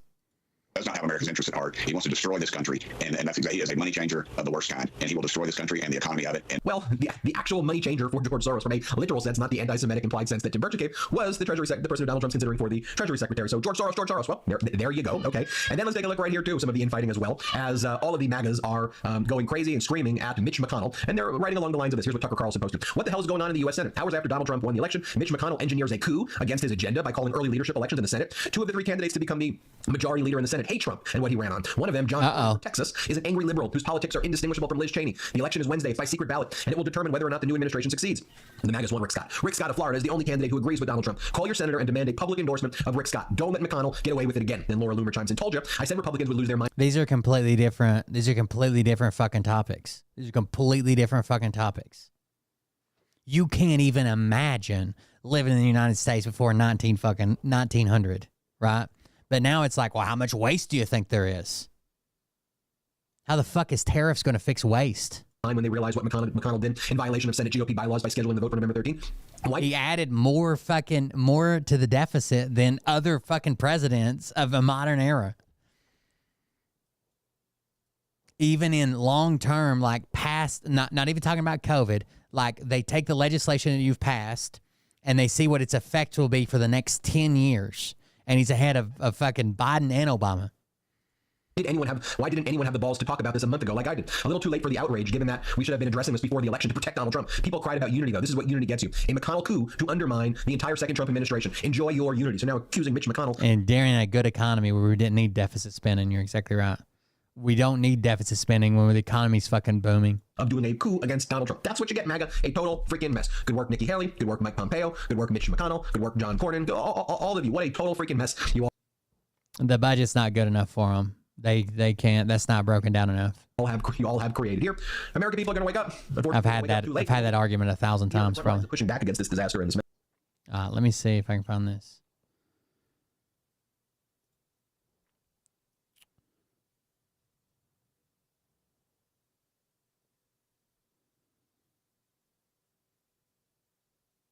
California again. Jack Smith go public with his Trump founding. Stop Trump.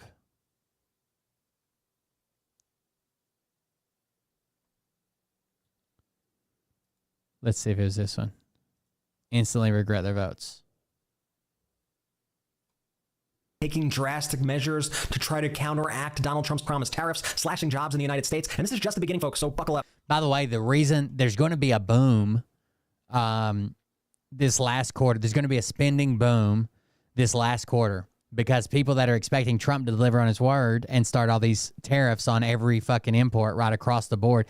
Tariffs used strategically and to discourage spending or to bring America back into the game on something we can actually compete on, great, right? Tariffs are a tool. Tariffs across the board is fucking retarded, right? We're just going to tariff fucking everything into oblivion. Anyways, and people don't understand that the importer pays the tariff, right? You can't fucking make China pay it when they ship it from China, right? The importer pays the tariff. It's just fucking dumb. It's just dumb. But they can't comprehend it. They just can't.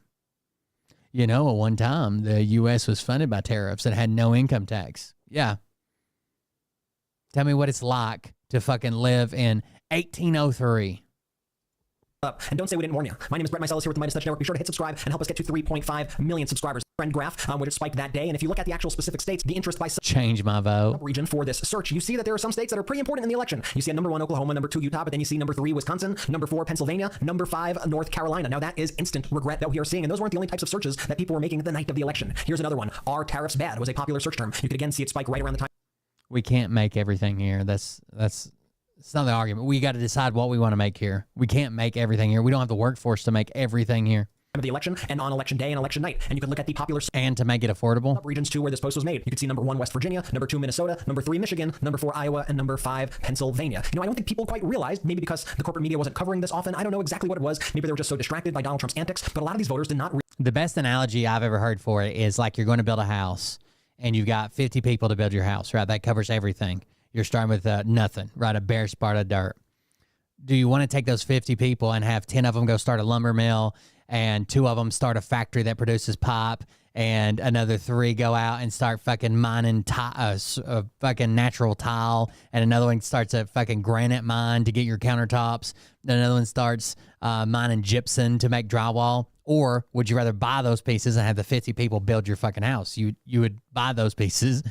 You go to fucking Lowe's, pick all that shit up, and have those 50 people build your house. Realize how damaging we don't have unlimited fucking labor. Tariffs would be to them. They thought that it was a tax on China and not on themselves, and that it wouldn't lead to higher prices for themselves. And Walter Masterson, who's an incredible comedian, who's here on YouTube, make sure you follow him, make sure that you're subscribed. He's a great TikTok account too, make sure you follow him everywhere. He did this amazing piece where he interviewed a small Walter Masterson is funny. About tariffs, and the guy at first clearly did not understand what tariffs were and how they would affect his business, but as Walter explains it to him, you could see his reaction change throughout the video. You could see this guy, the instant regret just in his face by the end of this video. Watch this. I'm voting for the man who's going to take America back, baby. Donald J. Trump, man. What's one of your biggest issues? It's probably going to be inflation, because I sell t-shirts and all that stuff. Your t-shirts are made in the USA? No, my blanks, no. See, that's the thing Trump's talking about. If we tax them, hit tariffs, the same item they're making over there will cost the same to make over here. We pay the tariffs. Well, the companies pay the tariffs, not us. China doesn't pay the tariffs. We do when they come in. No, it doesn't work like that. Like if I'm buying a thousand shirts from China and there's a tariff on it, I'm paying the tariff. Well, no, whoever's getting it imported in is going to pay the tariffs. Yeah, I'm the business owner. I'm paying the tariff. China doesn't pay it. I pay for it. Well, like if I'm the business owner and I buy 1,000 shirts, I see what you're saying. You typically, so like if you want to support higher wages, you typically pick up processes that are later on in production, right? So you might buy fucking aluminum and steel and bolts and engine components from all over the world. But we do final assembly here because those are the highest paying jobs. That's the biggest value out to make a car. That's the biggest value adder. You get the most return for your employees, right? So they're actually making a livable wage. But the guy who's mining ore to fucking smelt piston rings is somewhere in where the fuck ever. And we don't have an unlimited labor supply either. China's not. Jolly, I'm trying to explain. Who pays the tariff? They're paying the tariff. Do you think that? You believe that? No, I was trying to say, because I sell merch as well. I sell you something for $10, right? You're going to sell it to him for $20. Exactly. But then you pay me $15 for it. Are you still going to sell it to him for $20? I can sell it to him for $20. If I raise the price $5? Oh, it's going to have to go up. Right. Yeah, the consumer foots the bill. I mean, just brutal. I mean, if more people knew about that, if more of his supporters actually knew about that, how these policies are going to affect them personally, I'm not quite sure they would have voted in the same way. Here's what Mark Cuban has to say about the current situation due to Donald Trump's election. Mark Cuban writes, right now, every company that imports from China is taking all the cash they can muster and buying up as much as they can and stuffing it in a warehouse in anticipation of the tariffs creating accelerated demand for imports. That money would have been used for expansion, raises, bonuses, and other operational elements. Because cash is relatively expensive and it costs money to store inventory, those companies will increase prices as if they had paid the expected higher tariffs. On the flip side, we can't do that. We have a limited number of people. It's better to think of in smaller numbers. Let's say we only have 100 people to make 3,000 fucking items, right? You just can't. We don't have enough people to buy everything here. You just can't. That export are expecting retaliatory tariffs. You can buy here for quality. You can do final assembly here, and the stuff that you can get away with getting cheaper, you're gonna have to buy somewhere. We just can't do it here. So they are calling their. I understand the idea, but again, we're not living in 1900. It's a global economy. We can't do it all here. Chinese buyers and begging them to do what American companies are doing, buying up all they can. Sounds good, more sales now, except they have to accelerate buying up all the components in the bill of materials, which may be at a constant price today, but if other companies need those components, the price goes up. When those retaliatory tariffs... Don't you think if it was such a good idea for a country to do it, someone else would have done it already? They just said, hey, we're shutting our borders, right? You can buy from us, but we're making everything here. It's impossible.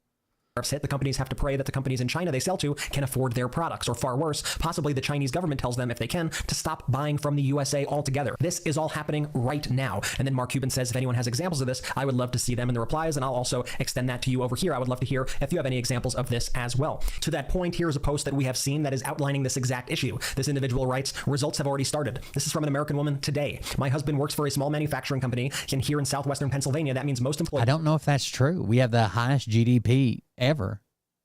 $25 trillion. That's the total monetary value of all goods and services, I think, too, produced and sold in the United States. We're the highest GDP in the world. Trump voters, when the president of the company sat them down today to tell them their annual Christmas bonus would not come this year because they now need to purchase at least a year's worth of products prior to January 21st due to the proposed tariffs they did not understand.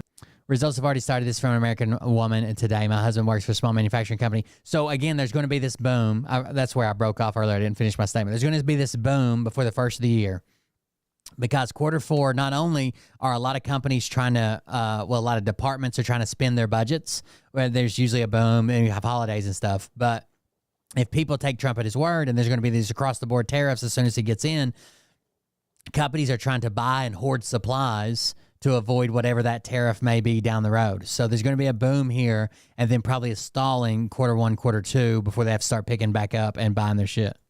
My husband said that their president had to explain what a tariff is and how it will directly hurt their company. They all thought the foreign company paid the tariff. This is the level of ignorance voting against their own interests here in Pennsylvania, where we failed American women and children the night of the election. Here's another story posted by John Cooper. Cooper writes, my MAGA neighbor 5 minutes ago, quote, I just read that tariffs are going to raise prices for stuff. I don't get it. I thought China was going to pay them, end quote. I explained how tariffs work. I wish you could see the look on the guy's face when it sunk in. So much ignorance out there. And I want to make it clear right now, the current state of the U.S. economy, maybe bookmark this, screenshot this, because you know that MAGA is going to try to take credit for Joe Biden's economy before Donald Trump destroys it. As this person lays out, MAGA. As of today, inflation is at 2.1%. Unemployment is at 4%. GDP is 3%. Manufacturing is booming and only getting better. The economic boom you're about to credit to Trump was brought to you by Joe Biden. And when it crashes, that will 100% be on Trump. I'd like to speak with you for a quick moment about climate and make clear that this issue will always remain a top priority. I don't think this is the right one, but that's all right. I'll look again. We might find it. I'm pretty sure it was on one of them that like Republicans were admitting Project 2025 was real, which you can say it's a joke or a troll post, but they were posting it, right? But it could have been from a different channel too. I could just be wrong, and it's on a different channel. And the lady was like trying to defend her homosexual son. Like, this better not be true. My son's gay, and oh, it was a mess. That same guy, that Tom Homan or whatever his name was, the ICE guy, he was also with Brad Barton. Yeah, he spoke at Brad Barton's events. He spoke at a bunch of the traveling events, the Reawaken, Regovernize, Take Back, Kick Down, Insurrect this, whatever all those things were. It's wild right now. It's a wild time to be alive. I don't know why. So people keep telling other people like, you're freaking out over this Trump administration. He didn't do this the first time, or he's not going to do that. And the people are just taking him at his word. Why would you blame people for? Are you saying that like you voted for him because you think he's a liar, and you don't think he'll do the things he said? Because other people just took him at his word. And I don't think there's anything wrong with taking him at his word. If he said he's going to do it, then I don't blame people that fucking vote for him for saying that he was going to do these things. He's flip-flopped so many fucking times on shit. Like, it's hard to tell where he even stands on stuff, especially abortion. Man, he'll dance around fucking abortion like crazy. He told whatever the reporter was that he was going to vote 2 different ways on the abortion bill that was recently in Florida. Like, I don't know. I don't know what he says. He's wild. That's the way tariffs are supposed to work. They don't typically work that way, except in very, very, very limited order. So let's say that steel's produced somewhere else, and the steel is cheaper for people to buy and import and ship here and have it imported and pay customs or whatever, but it's close, right? It's close enough to where a small tariff will make U.S. steel competitive. That's how tariffs are supposed to work. That's something we produce. That's an industry that we want to keep going. No one's worried about the T-shirt industry in America, right? That's something that can be produced cheap, that we need mass-produced, that quality's not that much of an issue, right? We don't have giant T-shirt markets that the whole Midwest is going to collapse if T-shirts go under. Steel would be something different, right? Cars would be something different. That's how tariffs are supposed to work. That this other country can produce them cheaper, but maybe they're not quite as good quality or whatever, and that we can produce a slight tariff to it's punishment, right? It's punishing the importers and punishing the purchasers to make ours more competitive, to where with this punishment combined that we're back in the market, and it's a market that we need to protect. It's not, let's go back to making our own fucking drywall or nails or T-shirts or whatever. It's usually items that we need to protect this market, whether that's fucking steel mills or the automobile industry or whatever it might be, a crucial market to America. That's why tariffs across the board are fucking retarded, right? There's some things we don't need to fucking protect. There's some things we don't need to make here. There's some things that are not crucial to keeping our unemployment above or entire swaths of the country above water. That's why it's retarded. But tariffs are supposed to work in limited quantity, and it's basically a punishment for buying something. They could be used different ways, but it's supposed to discourage the purchase of one, so you buy it here instead. Or you can do it to completely to as like war measures to like cripple another country, right? So let's say that we don't want to do an embargo on Russia. Instead, we want to tariff their shit so their shit can't be sold here. It'll fucking, it'll rot their bread or wheat or whatever the fuck. We don't need it, and we want to put tariffs on it so people won't buy it, but we don't want to do an embargo. There's a couple different reasons to do it, but the most common one is like I said, like we can produce a very limited tariff on this to bring one of our major markets back into sector. I'm talking something like if the auto industry goes, there's several states and millions of people that'll be out of work, right? Not like fucking T-shirts. Or something stupid like that, widgets or noisemakers or something retarded. That's why tariffs across the board are just silly. No one's chomping at the bit to take down T-shirts and produce them here for fucking $30 a piece and sell them for $60 a piece for plain T-shirts to have your merch printed on. Like no one's that's not an industry we need to protect. But they are a protective measure, right? And they're usually used in limited quantity to put us back in the game.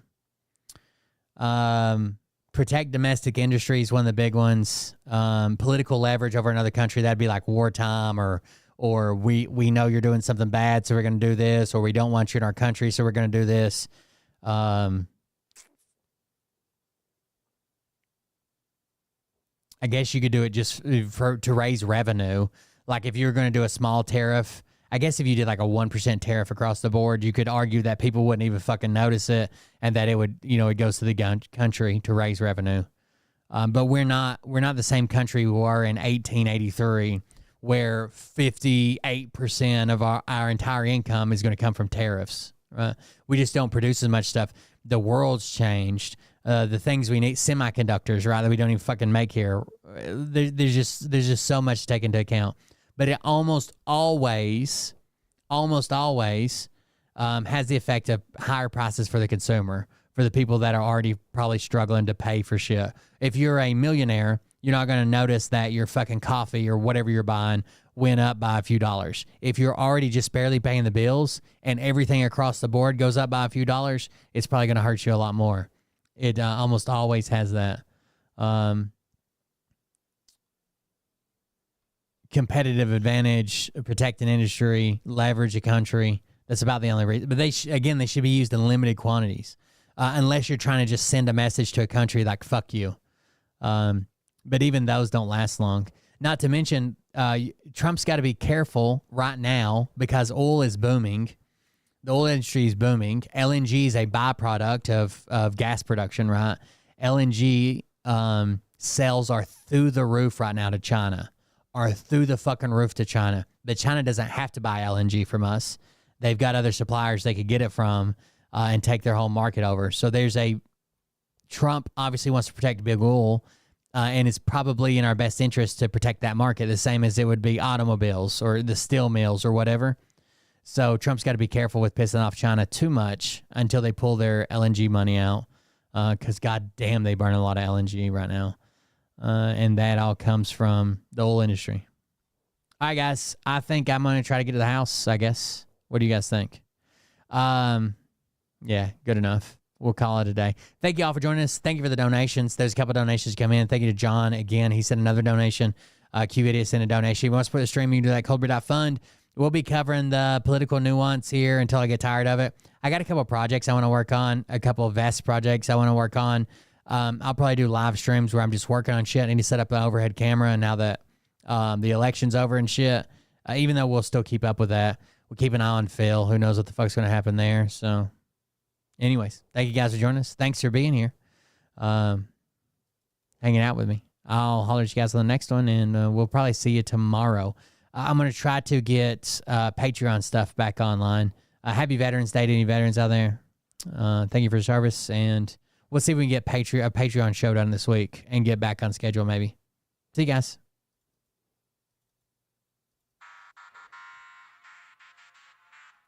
But I can tell you this about if this douchebag happens to see this particular show, you don't have the forking balls to call out the people on this planet by name and tell them exactly who they are and tell them the rest of the world who they are. You don't have the forking balls. You don't have the balls. Okay, Scott. Here we go, I think I started some shit. Listen off, it's about to get lit. Get the place in the best, you know that stage is set. You better buckle up, cause you ain't seen nothing yet. Here we go. Yeah, if you're mad at other countries for their cheap labor costs, there's only two options, right? Either somehow come up with a way to pay Americans or some other people super cheap labor and keep the prices the same, or fucking prices are going to go up, I don't know, tenfold. We go from paying somebody $2 an hour to do something, pay somebody $20 an hour to do something. It's pretty drastic. Worshipping drums, cocking, begging for a throat deposit, swinging fucking meat hammers like four in a thong. He's strapped to the shaft, eating his chest like he's King Kong. Starving for attention, I'ma make your gut burst. I'll be your huckleberry, I can quench that thirst. Baby eating lizard people, alien sex. What's next? Trump in a dress, fucking Flynn on his desk. A retard in a vest, climbing up 5G towers, cause you told him if he did, he'd get fucking superpowers. Here we go, I think I started some shit. I would rather have China making batteries or fucking wires or whatever for a car and import those, and have the final assembly plant worker here making $30, $40 an hour, being able to raise a family with pension and retirement and benefits, than I would try to bring that here and have it all done here. One, we're going to run out of labor force. Two, you can't keep up. There's no way people keep up with the prices, especially with stagnating fucking wages and shit going on right now. Cost of living through the roof. It's insane. This is gonna be it. Wait. Stop. What? I'll get my files. What are you doing? Stop. Fucking stop. Dude, come on. Seriously. This is my mom's an alcoholic. Good night, guys. Oh my God. Damn it. Here we go, I think I started some shit. Piss 'em off, it's about to get lit. Get the place in the best, you know that stage is set. You better buckle up, cause